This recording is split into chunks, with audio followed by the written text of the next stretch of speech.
Welcome to I dream. నేను మీ Chanakya. Present మన స్టేట్లోనే కాదు దేశంలోనే భయాన్ని కల్పిస్తూ ఉన్న ఏదైనా ఉంది అంటే అది మంకీ పాక్స్. మరి మంకీ పాక్స్ ఫస్ట్ ఆఫ్రికాలోంచి మరి ఇప్పుడైతే ఇండియాలోకి వచ్చిందని చెప్పేసి చాలా వరకు రకరకాల కథనాలు మనం వింటున్నాం. కాకపోతే అసలు ఈ మంకీ పాక్స్ అనేది ఎలా వస్తుంది, తీసుకోవాల్సిన జాగ్రత్తలు ఏంటి, వాటి గురించి కూడా ఈరోజు మనతో మాట్లాడడానికి మరి అయితే ఇక్కడ సీనియర్ న్యూరో సర్జన్ మరి రంగనాథన్ గారు ఉన్నారు. సో వారిని అడిగి తెలుసుకుందాం. హాయ్ సార్, నమస్తే. నమస్తే. Welcome to I dream sir. Thank you sir.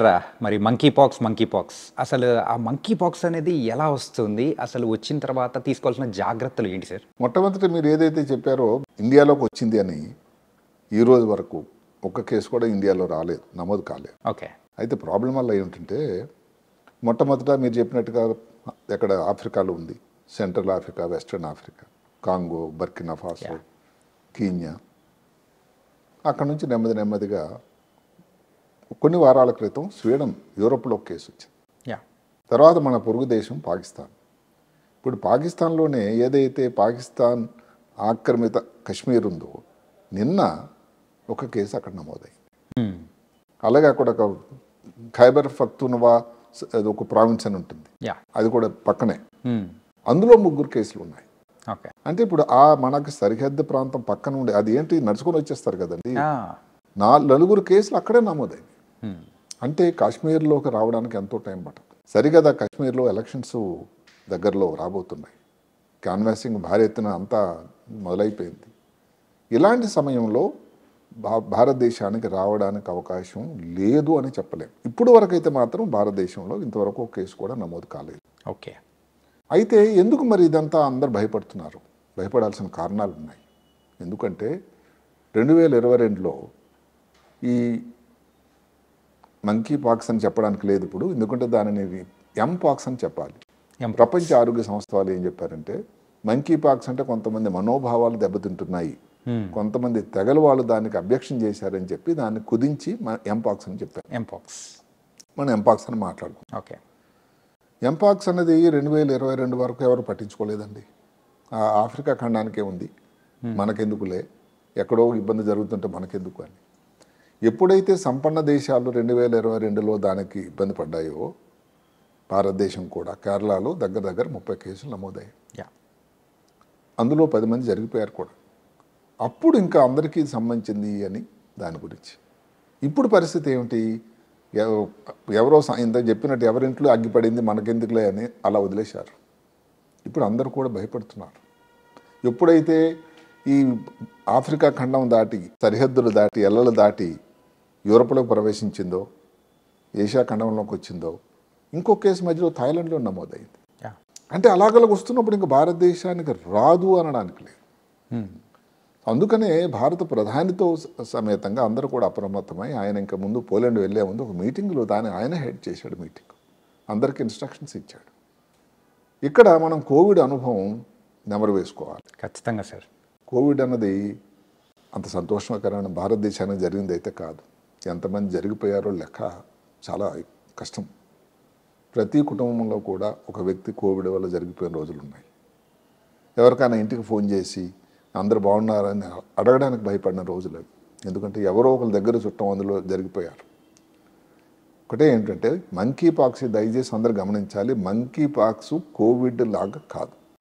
ఇది వైరస్ వ్యాధే, కానీ కోవిడ్ లాంటి వ్యాధి కానే కాదు. ఇది నిర్ద్వందంగా చెప్పచ్చు.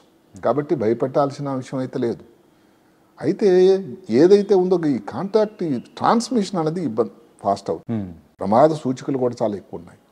ఒక మాట చెప్పుకుందాం, దాన్ని క్లాడ్ అంటారు. ఏదైతే మనం దాని ముందు మనం కోవిడ్ టైంలో ఏమన్నాము, ఏ సంతతి అని. ఇప్పుడు క్లాడ్ అని దీనికి పేరు, మంకీ పాక్స్, ఎంపాక్స్ నిజానికి ఏంటంటే స్మాల్ పాక్స్ వైరస్ జాతికి సంబంధించింది, ఆర్థోపాక్స్ జెనస్.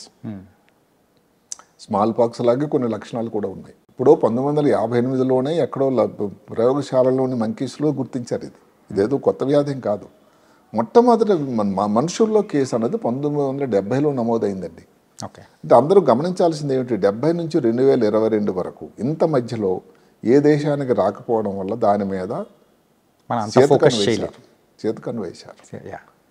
ఎంతోమంది పాపం అక్కడ ఆఫ్రికన్ కాంటినెంట్ శాస్త్రవేత్తలు, ప్రజలు కూడా అయ్యా మా ప్రాంతంలో చాలా ఇబ్బంది అవుతుంది, మీరందరూ దాని మీద దృష్టి పెట్టండి, సహాయం చేయండి, ఏదైనా వచ్చి రీసెర్చ్ చేయండి అన్న కూడా ఈ సంపన్న దేశాలు చేతకని వేశాయట.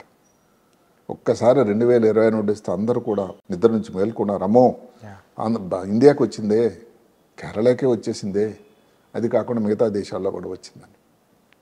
ఇప్పుడు పరిస్థితి ఏమిటి? ఇప్పుడున్నటువంటి ఏదైతే ఉందో క్లాడ్ 1B 2020లో వచ్చింది, క్లాడ్ 2B. దానికి దీనికి ఏమిటి తేడా మీరు అడగచ్చు. క్లాడ్ 2B అన్నది ఈ సెక్షువల్ కాంటాక్ట్ ద్వారా వచ్చింది. ఓకే, ఇప్పుడు అది లేకుండా, అంటే దాని ద్వారా కూడా వస్తుంది కానీ మెయిన్గా మనిషి నుంచి మనిషి కాంటాక్ట్, జంతువుల నుంచి ట్రాన్స్మిషన్ మనుషులకి. ఓకే, ఇది కొంచెం డిఫరెంట్. అంటే ఈ ట్రాన్స్మిషన్ అనేది జస్ట్ అంటే ఇంట్లో ఉన్న వాళ్ళ నుంచి ఇంట్లో వాళ్ళకు వచ్చే ప్రభావం. ఎవరికైనా ఇన్ఫెక్ట్ అయిన మనిషి ఉన్నాడు, ఓకే, ఆయనకి ఏదైతే ఉందో ఈ బొబ్బలు, అసలు ఈ వ్యాధితో లక్షణాలు ఏంటి? ర్యాష్ రావడం కానీ బొబ్బలు రావడం. అవును. బొబ్బల నుంచి ఏదైనా రసిలాగా వస్తుంది, అవును. ఆ రసిలో వైరస్ ఉంటుంది. ఓకే, దాని ఇప్పుడు మాటకు ఆ రూమ్లోనే కొంతమంది ఉన్నారు, ఆ బెడ్షీట్లు లేకపోతే ఈ బ్లాంకెట్లు అవే వాడుతూ ఉన్నారు, వాళ్ళతో దగ్గర తగిలింది, వీళ్ళకి రావడానికి ఆస్కారం ఉంది. ఓకే, ఇంకొక ప్రమాదం ఏమిటి? చిన్నపిల్లల్లో ఎక్కువ, 2022లో వచ్చింది, పెద్దవాళ్ళు ఎక్కువ వచ్చింది లైంగిక సంపర్కం. ఓకే, అక్కడ ఏమిటి? పాతకాలంలో వచ్చింది ఈ జననేంద్రియాలు ఏవైతే ఉన్నాయో ప్రైవేట్ పార్ట్స్లో ఈ రావడం బొబ్బలు, అదే కాకుండా బుధమ ఆ ప్రాంతంలో కానీ గొంతుల్లో కానీ నోట్లో కానీ అలా. ఇప్పుడు ఎక్కువ శాతం వచ్చేది పామ్స్ సోల్స్లో, శరీరంలో మిగతా భాగాలు కూడా వస్తున్నాయి, ఎక్కువ ఈ ప్రాంతంలో. మరణాల సంఖ్య ఇప్పుడు ఎక్కువట.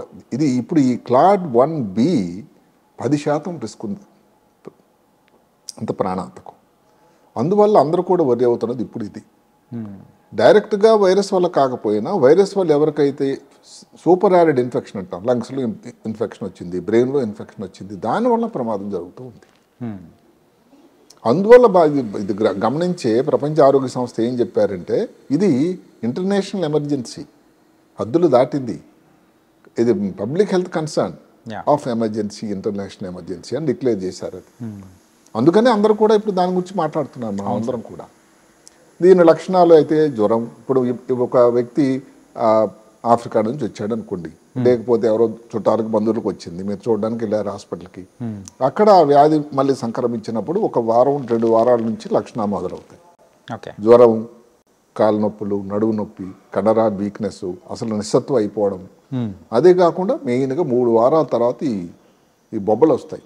చికెన్ పాక్స్ వచ్చినప్పుడు చికెన్ పాక్స్ చిన్నవి, స్మాల్ పాక్స్ రోజులు ఇప్పుడు మీరు చూడలేదు, నేను చూడలేదు, కానీ స్మాల్ పాక్స్ ఒకటి ఉండేది, చాలా పెద్ద పెద్ద బొబ్బల్లాగా వచ్చేవి, బ్లిస్టర్స్. ఓకే, చికెన్ పాక్స్లో చిన్నవి, అది పెద్ద అంత ప్రాణాంతం కాదు. స్మాల్ పాక్స్లో ప్రాణాన్ని కోల్పోయారు. అదే కాకుండా కంటిలో వచ్చినట్టు కంటిలో చూపు కూడా పోయేది. అదృష్టవశాత్తు ఎంపాక్స్లో కంటిలో రావడానికి ఇంతవరకు దాఖలాలు లేవు. ఓకే, సో దీని లక్షణాలు వేరు. దీనివల్ల ఇబ్బంది వల్ల ఇన్ఫెక్టివిటీ చాలా ఎక్కువ ఉంది.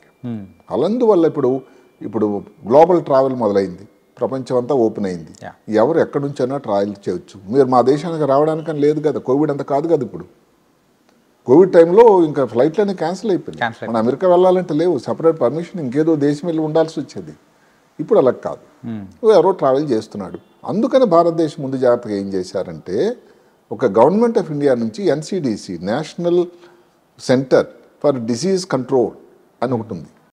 వాళ్ళు కొన్ని నిర్దేశిక అడ్వైజరీ ఇచ్చారు. నిర్ణయం ఏమిటి అడ్వైజరీ? ఎయిర్పోర్ట్ దగ్గర లేకపోతే సీపోర్ట్ దగ్గర ఎవరైతే సిక్ పేషెంట్ వచ్చారో వాళ్ళని ఐసోలేట్ చేయాలి, వాళ్ళని ఐడెంటిఫై చేయాలి, లక్షణాలు ఉన్నవాళ్ళు కానీ సస్పెక్టెడ్ కానీ వాళ్ళని సపరేట్గా ఐసోలేట్ చేయాలి, టెస్టులన్నీ చేయాలి, వాళ్ళకి ప్రివెన్షన్ కోసం ఆలోచించాలి. అందరికీ కూడా చుట్టుపక్కల ప్రాంతాలకు అందరికీ ఇక్కడ కేసు వచ్చిందని అందరికీ నమోదు చేయాలి. అదే కాకుండా హాస్పిటల్ ఎక్కడెక్కడైతే ఉన్నారో ఇన్ఫెక్షన్ కంట్రోల్ మెజర్స్ తీసుకోవాలి అని ఇవన్నీ కూడా ఒక అడ్వైజర్ కూడా ఇచ్చారు. అదే కాకుండా ఒక 3 ముఖ్యమైన భారతదేశంలోనే నోడల్ సెంటర్స్ క్రియేట్ చేశారు. ఢిల్లీలోని ముఖ్యమైన hospital Ram Manohar Lohia, Safdarjung hospital, lady Hardinge college హాస్పిటల్లో నోడల్ సెంటర్స్, అంటే మెయిన్గా అక్కడ ట్రీట్మెంట్కి డయాగ్నోసిస్కి. ఇది ఏదైతే నేషనల్ ఇన్స్టిట్యూట్ ఆఫ్ వైరాలజీ ఉందో అక్కడ ఈ శాంపుల్స్ అన్ని మనం పంపించేటట్టయితే ఈ RT-PCR టెస్ట్ ఇవన్నీ చేయటం, మెయిన్గా చేసేది ఏ వైరల్ డిజీజ్ అయినా RT-PCR టెస్ట్, ఆ టెస్ట్ చేసి నిర్ధారణ చేయటం, దానికి అవునా కాదని చెప్పడం అన్నది national institute of virology Pune వారికి ఆ బాధ్యత అప్పగించారు. అక్కడితో ఆగకుండా 32 ల్యాబ్ భారతదేశం అంతా నెలకొల్పారు. అంటే ఎంపాక్స్ని గుర్తించడానికి ఉపయోగపడే పరీక్షలు ఉండేటువంటి అన్ని సౌకర్యాలు. అదే కాకుండా ప్రతి రాష్ట్రంలో ప్రతి జిల్లా హెడ్ క్వార్టర్స్లో కూడా ఇలాంటి లక్షణాలు ఏదైతే మనం చెప్పుకున్నామో ఉండేటట్టయితే ఇది కావచ్చేమో అని గుర్తించి పక్కనున్న పెద్ద కేంద్రానికి చెప్పాల్సినటువంటి బాధ్యత అక్కడ మెడికల్ ఆఫీసర్స్ కూడా ఉంది అని. ఓకే. సో ఇది భారతదేశం తీసుకున్నటువంటి ముందు జాగ్రత్తగా చర్యలు. ఇవన్నీ వింటూ ఉంటే మరొకసారి మనమైతే 2020లో వచ్చిన కోవిడ్ పరిస్థితులు మళ్ళీ వస్తాయేమో అని ఒక భయాన్ని కల్పిస్తున్నాయి అదే ప్రేక్షకులందరికీ. ఒకసారి భయం వచ్చిన తర్వాత జనం అంత ఈజీగా మర్చిపోలేరండి. మర్చిపోరు సార్, అది ఒక పీడకల లాంటిది. ఎందుకంటే ఈ పర్సంటేజ్ ఆఫ్ డెత్ రేట్ చాలా ఎక్కువ ఉంది. అంటే మనం కోరుకోవడం ఒకటే కాదా, మనం తీసుకోవాల్సిన జాగ్రత్తలు ఏమిటంటే ఎంపాక్స్ అనేది భారతదేశాలను ప్రవేశించకూడదు. అదే కాకుండా ఇప్పుడు కేరళ తీసుకోండి 2022లో, ఇంకా అది అప్పటి నాటి స్ట్రెయిన్ ఏదైతే ఉందో అంత ప్రమాదకరమైంది కాదు. కోడ్ 2B, ఇప్పుడు 1B ఇంకా ప్రమాదకరమైంది. చిన్నపిల్లలు ఇవన్నీ గుర్తించి చెప్పేసరికి ముందుకాలం కాస్త అయిపోతుంది. అప్పుడు ఉన్న మరణాల సంఖ్య పర్సంటేజ్ 1% అయితే ఇప్పుడు ఉన్నటువంటి స్ట్రెయిన్ వల్ల వచ్చేది 10% అట. సరే, కొన్ని దగ్గరలో 5% అని అంటున్నారు, 5 నుంచి 10%.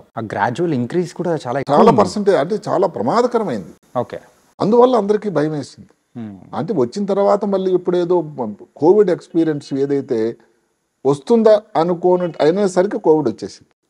ఇప్పుడు ఆ ఎక్స్పీరియన్స్తో, అనుభవంతో భారతదేశానికి మంకీ పాక్స్ వచ్చినా కూడా అక్కడతో కట్టదిట్టం చేయాలి, మిగతా ప్రాంతాలకు స్ప్రెడ్ కాకూడదు, మన దాని వరకు రాలేదు కదా అనుకోని ఆలోచించడానికి లేదు, ముందు జాగ్రత్తగా నేను చర్యలు తీసుకోవాలని భారతదేశం సంక్రమించింది. ఇవన్నీ వింటుంటే మరొకసారి ఎమర్జెన్సీ కండిషన్స్ సో వచ్చేస్తున్నాయేమో అని కూడా అనిపిస్తుంది. లేదు, ఇది కూడా ప్రపంచ ఆరోగ్య సంస్థ వారు ఏం చెప్పారంటే మళ్ళీ లాక్డౌన్ ఇలాంటివి జరగడానికి ఆస్కారం లేవు అని చెప్పారు నిర్ద్వందంగా. ఓకే. ఎందుకు అంటే కేసుల సంఖ్య తక్కువ ఉంది. ఓకే. అంటే ఇప్పుడు ఇంకా మీరు ఆఫ్రికన్ కాంటినెంట్లోనే అంటే ఆ ఖండంలోనే స్టార్టింగ్ ఈ సంవత్సరం నుంచి దగ్గర 19,000 కేసులు నమోదైనాయి. 19,000 పైచులకు ఇంకా పెరుగుతూ ఉన్నాయి. కానీ మిగతా ప్రాంతంలో యూరోప్లో ఒక కేసు, ఇప్పుడు ఏషియా ఖండంలో మాటకి థాయిలాండ్ కూడా మీకు ఇంక్లూడ్ చేసుకుంటే పోనీ మిడిల్ ఈస్ట్ అది, అందులో ఒక కేసు, పాకిస్తాన్లో 4 కేసులు, ఇంతే. మనం భయపడాల్సింది ఏమిటంటే పాకిస్తాన్ మన మిత్రులు వాళ్ళలో కేసులు వచ్చినప్పుడు కాశ్మీరు లేదా మిగతా ఉత్తర భారతం అక్కడి నుంచి రావడానికి ఆస్కారం లేకపోలేదు. ఇది గుర్తించే భారత ప్రభుత్వం చాలా అప్రమత్తమై ఉంది. సార్, ఇలాంటివి వచ్చినప్పుడు మెయిన్గా ఎంపాక్స్ విషయంలో ఒకరి నుంచి ఒకరికి ట్రాన్స్మిషన్ అవ్వకుండా ఉండాలంటే కొన్ని జాగ్రత్తలు అనేది చెప్పారు. కాకపోతే ఆ హైజీన్ అండ్ శానిటైజేషన్ అంతే ముఖ్యం. అదే మన కోవిడ్ నాడు చేసినటువంటి హైజీన్ పద్ధతులే, చేతులు